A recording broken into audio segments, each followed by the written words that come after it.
Hello, my name is Reverend Dr. May Elise Cannon. It's Tuesday, October 31st, and today is the 25th day since all of this began on October 7th. I woke up this morning to news that Israel's bombing in Gaza was even more intense than before, and I wondered how that might be possible. Israel's intention of beating Hamas into submission in order for Hamas to release hostages. I've heard about attacks at or near hospitals, repeated calls from Israel to North Gaza for people in North Gaza to evacuate, despite hospitals and people with disabilities being unable to physically move or to be able to relocate, and thus not able to fulfill evacuation orders. With that in mind, I wanted to give you a couple of updates, and then I thought I'd close just by sharing some words again from someone in Gaza that I just received in the last 24 hours. An Israeli airstrike hit an apartment block in a residential area of the densely populated Jabalia refugee camp in northern Gaza. This has just been reported in the last hour, killing and wounding hundreds. The director of the nearby Indonesian hospital says that at least 50 people were killed in the attack, but there are fears that the numbers will rise significantly. This is a report from Al Jazeera. Israel confirmed that it did carry out the assault and claimed that it was targeting a Hamas commander. Yemen also attacked Israel today, or Yemeni rebels attacked Israel today, excuse me. Their Houthi rebels have long chanted the slogan, "Death to Israel," which actually is even a motto that is on their flag. But until the outbreak of this conflict between Israel and Hamas, there had been no direct military confrontation between Israel and Houthis. But the military spokesperson for the Houthis in Yemen, Yahya Saree, said that an attack targeting southern Israel today, on Tuesday, was the third such attack by pro-Iranian Yemeni groups. And the significance of this is that Yemen is so far away from Israel. And so one of the reasons it's believed there have not been attacks or previous conflicts between Israel and Houthis in Yemen is just because of the distance. And so this seems to indicate a new development, that there is the growing potential for regional war, because Israel and pro-Iranian groups across the region have been separated by a distance, but now these pro-Iranian groups seem to have increased military capabilities. I wanted to let you know that Save the Children posted a report, this was yesterday on Monday, that stated that 3,200 children have been killed in Gaza in just the first 3 weeks of the war. And this number surpasses the number of children killed annually across the world's conflict zones since 2019. I just want to repeat that again. Save the Children reported yesterday that nearly 3,200 children have been killed in Gaza in just 3 weeks. And this number surpasses the number of children killed annually across the world's conflict zones since 2019. Lord, have mercy.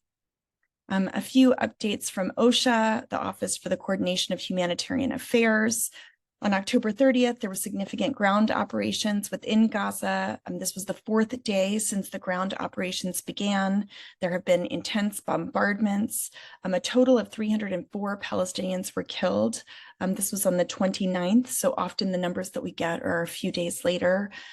Bringing the cumulative fatality toll, again reported by the Ministry of Health in Gaza, to 8,309, of whom, and this is the statistic that struck me, of whom 70% are said to be women and children.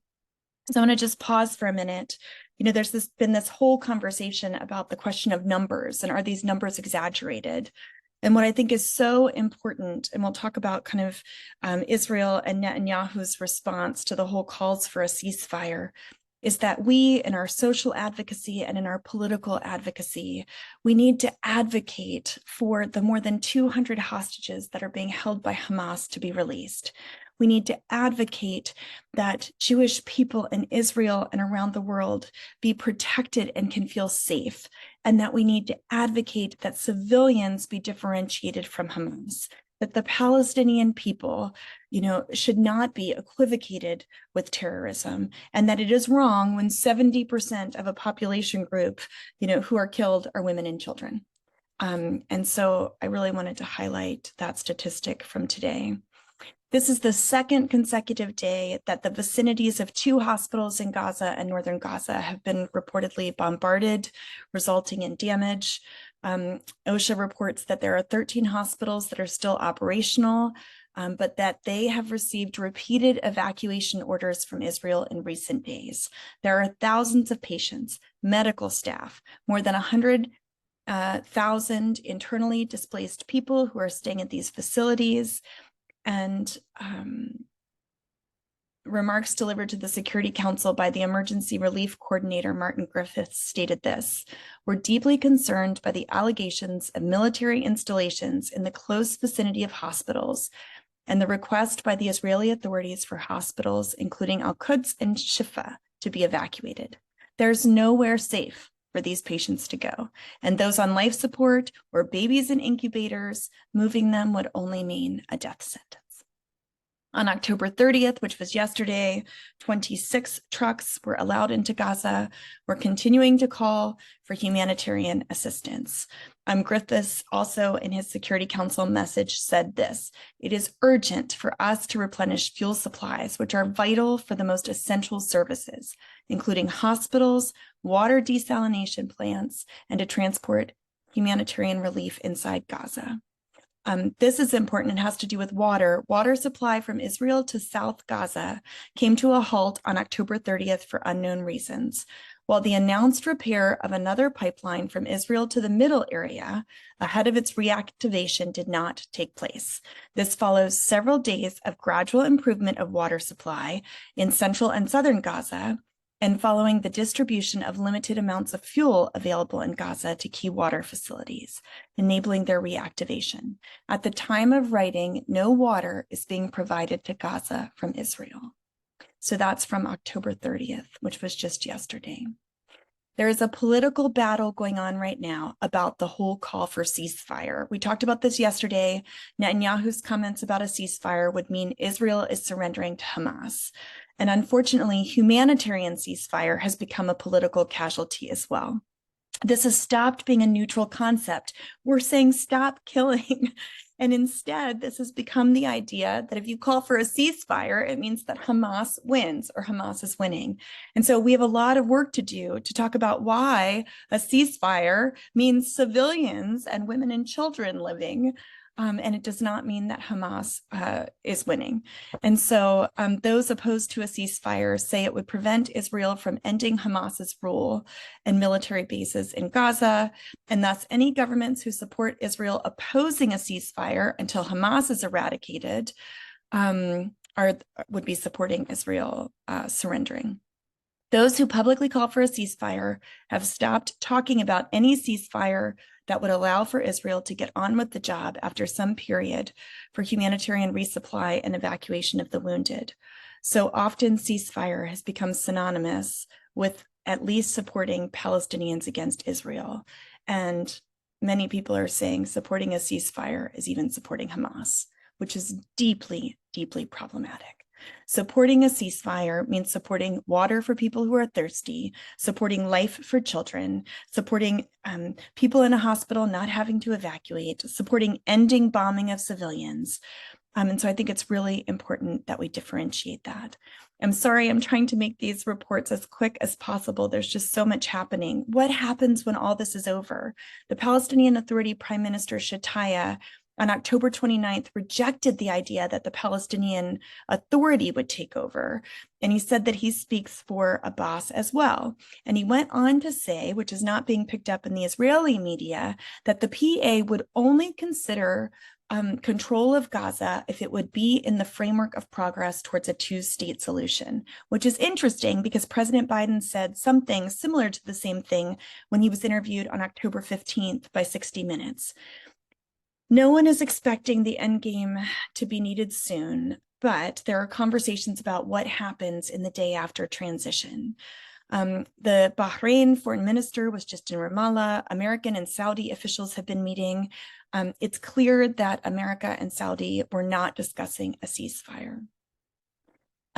Despite Prime Minister Shataya's protests and resistance from Israel, this is important. Today, the Secretary of State of the United States reportedly told the Senate Foreign Relations Committee that a, quote, revitalized Palestinian Authority should retake control of Gaza if Israel succeeds in its goal of toppling Hamas, and that regional partners and international agencies could play an interim role before PA rule. This could mean the United Nations, this could mean regional partners, perhaps Jordan or Egypt, we don't know, but this is quite significant. This is the first time the US has said what they think might or should happen at the end of all of this. So even though they're not saying it's coming soon, they're starting to talk about what's next, which could be a good sign.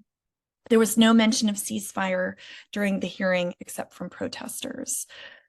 It's unnamed who these regional partners might be or who the international agencies might be. And the big concern is if you put peace forces in place in Gaza or in the West Bank, that things that tend to be short-term intentionally, as we know about the occupation, often can go on for years and years or decades and decades.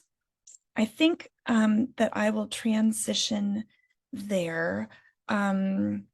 And I want to close with some words from Gaza.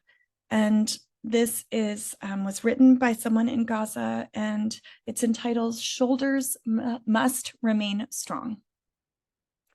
In Palestinian culture, we are raised on the proverb, "My shoulders are your subsistence and supply. My tears are your water." The best English translation of this would be, "Lean on me when you are not strong." Having practiced this proverb my whole life, I've come to the conclusion that giving is greater than receiving. I've always given materially with an open heart. I've demonstrated love, smiles, welcoming words, and acts. Over the years, this method has been successful. I've been able to outgive my pain and sorrow and to affirm my belief that giving is much greater than receiving. Today, with every breath, I have to deal with the fact that my heart is injured, severely injured, and the possibility that I may no longer be able to give is getting closer and closer. The smell of death lingers and sticks to my clothes. I cannot avoid it. Before death comes for me, I need to make sure that my children's shoulders are strong enough to carry more than just subsistence. They have to carry more than is possible. I need to make sure that they can give and not wait to get back. I will leave suddenly, and some will remain on my shoulders until that moment when I fall apart. And only then will they notice that I am gone and I'm not returning. For those who wish to pour out their stress, their anger, their frustration and pain, for those who simply enjoyed talking, please give them the address of my grave. Tell them that I will be listening and I will be crying for their pain. I simply cannot give them a hug. Until then, I am making my shoulders stronger and wider. Just don't look towards my heart.